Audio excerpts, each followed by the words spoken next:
DRDO ক্ষেপণাস্ত্র উৎক্ষেপণ কেন্দ্র করার চেষ্টা করছে পূর্ব মেদিনীপুরের জুনপুটে। এর ফলে মৎস্যজীবীদের জীবন জীবিকা বিপন্ন হবে বলে স্থানীয়দের অভিযোগ। তাই এই অপচেষ্টার বিরুদ্ধে জুনপুটে প্রতিবাদ সভা ও মশাল মিছিল হলো। জুনপুট ভূমি রক্ষা কমিটি মিছিলের ডাক দিয়েছিল। এই এলাকাতেই পরমাণু বিদ্যুৎ কেন্দ্র গড়ার প্রতিবাদে স্থানীয় বাসিন্দারা গর্জে উঠেছিলেন। তীব্র আন্দোলনের ফলে সেই পরিকল্পনা এখন বিস্বাও জলে। এবার ক্ষেপণাস্ত্র উৎক্ষেপণ কেন্দ্র গড়ার চেষ্টার প্রতিবাদে স্থানীয় বাসিন্দা মৎস্যজীবীরা প্রায় একই কায়দায় আন্দোলন শুরু করেছে। কাঁথি মহকুমার প্রাচীনতম ও ঐতিহ্যবাহী মৎস্যক্ষেত্র হল জুনপুট। সমুদ্র উপকূলের এই এলাকা রাজ্যের অন্যতম শুটকি উৎপাদন কেন্দ্র। বহুদিন ধরে এই এলাকার ঘনবসতিপূর্ণ, বিশেষত মৎস্যজীবীদের বাস। ক্ষেপণাস্ত্র উৎক্ষেপণ কেন্দ্র হলে স্থানীয় বাসিন্দাদের সরে যেতে হবে।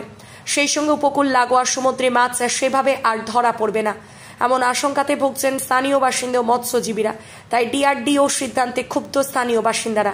এই এলাকায় পরমাণু বিদ্যুৎ কেন্দ্রের বিরুদ্ধে গড়ে উঠেছিল পরমাণু বিদ্যুৎ কেন্দ্র বিরোধী ভূমি রক্ষা ও জীবন জীবিকা বাঁচাও কমিটি। আর এবার ক্ষেপণাস্ত্র উৎক্ষেপণ কেন্দ্রের বিরুদ্ধে গড়ে উঠেছে জুনপুট ভূমি রক্ষা কমিটি।